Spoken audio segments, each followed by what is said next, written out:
오늘 주요 뉴스입니다. 비트코인 고점 대비 42% 하락. 시장에서는 패닉이라는 말이 나오고 있습니다. 대재앙이 올 수 있다는 경고도 나왔습니다. 그런데 이상합니다. 이렇게 떨어졌는데 생각보다 너무 조용합니다. 코인 얘기인 줄 알았죠? 저도 그렇게 생각했습니다. 그런데 이 뉴스를 조금 더 들여다보니까 코인 이야기로만 끝나지 않았습니다. 그래서 오늘은 이 뉴스가 왜 이렇게 조용한지, 그리고 이 조용함이 무엇을 의미하는지 같이 생각해 보려 합니다. 이들이 오늘의 뉴스입니다. 비트코인이 고점 대비 42% 폭락. 이 정도면 뉴스가 하루 종일 얘기만 해도 이상하지 않습니다. 그런데 이상합니다. 생각보다 조용합니다. 나는 코인 안 하니까 상관없는 얘기겠지 라고 생각하실 수 있습니다. 그런데 숫자를 조금 더 들여다보니까 이건 단순히 가격이 떨어진 뉴스가 아니었습니다. 비트코인은 지금 약 15개월 만에 최저 수준까지 내려왔고 하루에만 7% 넘게 빠졌습니다. 이건 조정이라는 말로 넘기기엔 꽤 큰 움직임입니다. 여기서 질문 하나 던져보겠습니다. 이 정도 하락이면 왜 시장은 더 크게 놀라지 않을까요? 보통 진짜 위험한 순간은 사람들이 소리를 지를 때가 아니라 아무 말도 안 할 때 찾아옵니다. 뉴스를 보면 이유는 간단합니다. 미국의 금리 압박, 중동 지역의 지정학적 갈등, 그리고 투자자들이 위험 자산에서 조용히 돈을 빼고 있다는 설명입니다. 다 맞는 말입니다. 하지만 이 설명만으로는 지금 상황이 왜 불편한지 설명이 되지 않습니다. 이번 하락은 패닉처럼 보이지 않게 진행되고 있기 때문입니다. 가격은 빠지는데 사람들은 그럴 수도 있지라고 말합니다. 문제없다고 말하는 사람이 많을수록 저는 오히려 한 가지가 더 궁금해졌습니다. 정말 아무 문제 없는 걸까요? 제가 이 뉴스를 그냥 넘기지 못한 이유는 얼마나 떨어졌느냐가 아니라 누가 빠져나가고 있느냐 때문입니다. 그리고 그 이야기는 코인 이야기로 끝나지 않습니다. 지금부터 나오는 이야기, 비트코인을 하지 않으셔도 끝까지 보셔야 하는 이유가 있습니다. 비트코인 이야기가 나오면 많은 분들이 이렇게 선을 긋습니다. 나는 코인 안 한다. 그건 투기다. 이 말 틀리지 않습니다. 과거에는 맞는 말이었습니다. 그런데 지금도 그럴까요? 여기서 질문 하나 던져보겠습니다. 지금 비트코인을 누가 들고 있을까요? 예전에는 개인 투자자들이 대부분이었습니다. 직접 거래소에서 사고 팔고 밤새 차트를 보던 사람들 이야기였습니다. 하지만 지금은 다릅니다. 이제 비트코인은 기관 투자자들이 포트폴리오에 넣고 상장 기업들이 자산으로 보유하고 펀드와 파생상품으로 묶여 금융 시스템 안으로 들어와 있습니다. 다시 말해 비트코인은 더 이상 혼자 움직이는 자산이 아닙니다. 여기서 중요한 질문이 하나 더 생깁니다. 기업이 비트코인을 들고 있으면 그 손실은 누구에게 영향을 줄까요? 기업은 개인처럼 손해 좀 받네 하고 끝나지 않습니다. 재무제표에 찍히고 신용도에 반영되고 주가와 투자 심리에 연결됩니다. 비트코인 가격이 흔들리면 그 기업의 자산도 같이 흔들리고 그 기업에 투자한 사람들까지 영향을 받게 됩니다. 이쯤 되면 저는 이런 생각이 듭니다. 이걸 아직도 코인판 이야기라고 부를 수 있을까요? 더 중요한 건 이번 하락에서 나타난 아주 조용한 변화입니다. 보도에 따르면 이번에 비트코인을 판 쪽은 단기 투기 세력이 아니라 장기 보유자들이었습니다. 끝까지 버티던 사람들이 움직이기 시작했다는 건 단순한 가격 조정과는 다른 신호일 수 있습니다. 여기서 잠깐 멈춰서 생각해 봅시다. 가장 믿던 사람들이 빠질 때 시장은 보통 어떻게 반응할까요? 처음엔 아무 일 없는 것처럼 보입니다. 그런데 어느 순간 왜 이렇게 조용하지라는 불안이 퍼지기 시작합니다. 제가 여기서 꼭 짚고 싶은 건 이겁니다. 비트코인이 떨어져서 위험한 게 아닙니다. 비트코인이 너무 많은 것들과 엮여 있다는 게 문제입니다. 그래서 이 뉴스는 코인 뉴스로 끝나지 않습니다. 저는 뉴스를 보면서 전쟁 이야기가 나올 때보다 더 불편해지는 순간이 있습니다. 바로 돈이 어디에서 빠져나가고 있는지가 보일 때입니다. 이번 비트코인 하락을 설명하는 이유로 많이 나오는 말이 있습니다. 미국의 금리 압박, 중동 지역의 지정학적 갈등, 그럴듯합니다. 그런데 저는 이 설명이 조금 부족하다고 느꼈습니다. 왜냐하면 전쟁은 늘 있어 왔고 갈등도 늘 반복됐기 때문입니다. 그런데도 이번에는 반응이 다릅니다. 여기서 한 가지 질문을 던져보겠습니다. 전쟁이 무서워서 돈이 빠질까요? 아니면 앞으로 더 큰 일이 올 것 같아서 미리 도망치는 걸까요? 시장은 늘 뉴스보다 먼저 움직입니다. 지금 시장에서 벌어지고 있는 일은 패닉이 아닙니다. 아주 조용한 위험 회피입니다. 사람들은 소리를 지르지 않습니다. 대신 아무 말 없이 위험하다고 느끼는 곳에서 돈을 빼기 시작합니다. 이게 무서운 이유는 눈에 잘 보이지 않기 때문입니다. 가격은 빠지는데 공포는 아직 드러나지 않습니다. 사람들은 말합니다. 조정일 뿐이라고, 일시적인 현상이라고. 그런데 저는 여기서 한 가지가 계속 걸립니다. 만약 정말 아무 문제 없다면 왜 돈은 이렇게 빠르게 움직이고 있을까요?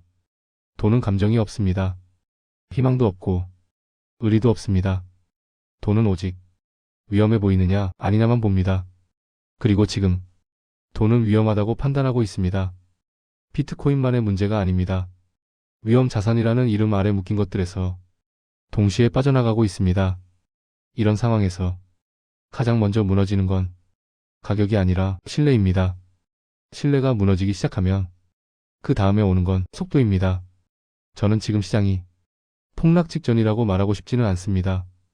다만 시장이 스스로에게 질문을 던지고 있는 건 분명해 보입니다. 정말 이 자산들은 우리가 생각했던 것만큼 안전한가? 다음은 이러한 경고를 이전부터 얘기해왔던 사람에 대해 이야기해야 할 것 같습니다. 그리고 그 사람은 과거에도 아무도 믿지 않았던 경고를 했던 인물입니다. 그리고 정확히 맞췄습니다. 저는 시장이 이렇게 조용할 때 항상 떠오르는 사람이 한 명 있습니다. 마이클 버리. 이름이 익숙하지 않으셔도 괜찮습니다. 오히려 대부분의 사람들은 이 이름을 잘 모릅니다. 그런데 이 사람이 왜 계속 언급되는지 짧게 한 번만 짚고 가겠습니다. 2008년 미국에서는 집값은 절대 안 떨어진다는 믿음이 시장 전체를 지배하고 있었습니다. 은행들은 신용이 낮은 사람들에게까지 주택담보대출을 내줬고 그 대출들을 묶어 안전한 금융상품이라고 팔았습니다.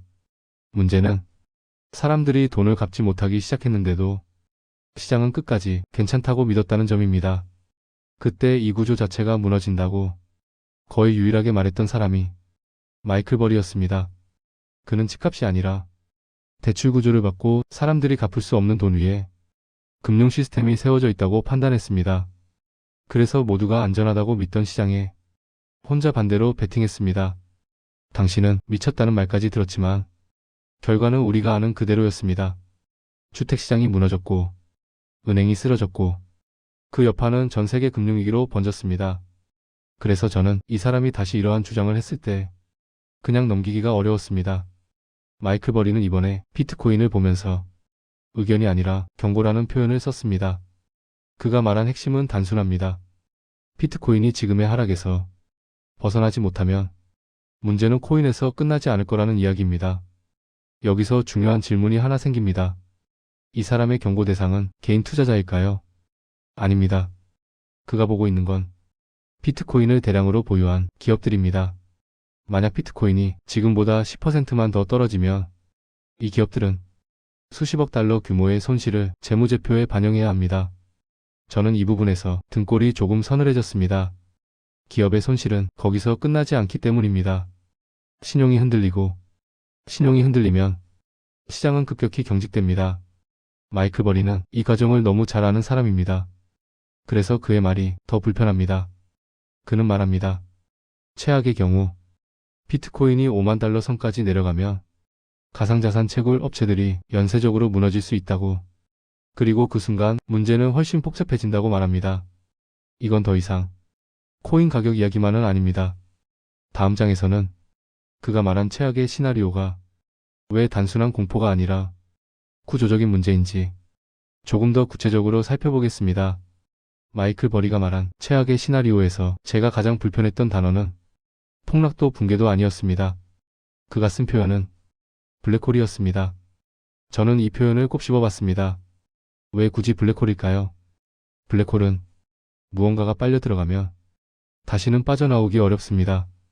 빛조차도 그렇습니다. 그가 말한 블랙홀은 비트코인 가격이 아닙니다. 시스템입니다. 먼저 채굴업체 이야기부터 해보겠습니다. 가상자산 채굴업체들은 비트코인 가격이 오를 것을 전제로 막대한 비용을 투자해왔습니다. 전기료 장비 부채, 모든 게 가격 상승을 가정한 구조입니다. 그런데 가격이 일정 수준 아래로 내려가면 이 구조는 갑자기 버티지 못합니다. 채굴을 할수록 손해가 나고 손해를 막기 위해 보유하고 있던 비트코인을 팔게 됩니다.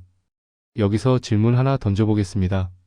가격이 떨어질수록 더 많은 물량이 시장에 나오면 무슨 일이 벌어질까요?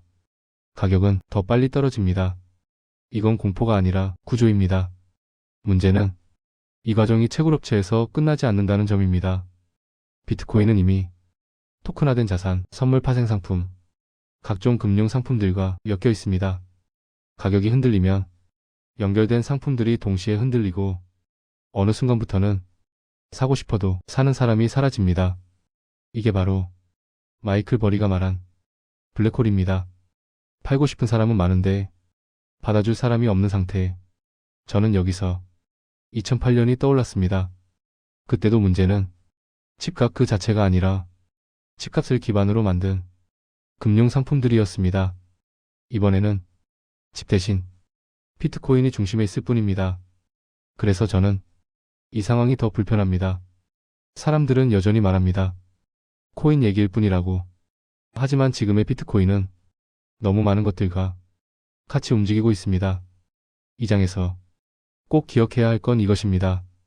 지금 우리가 보고 있는 건 가격의 문제가 아니라 구조의 균열입니다. 다음 장에서는 이 구조가 흔들릴 때 왜 개인 투자자보다 기업과 시장이 먼저 흔들리는지 조금 더 현실적인 이야기로 이어가 보겠습니다.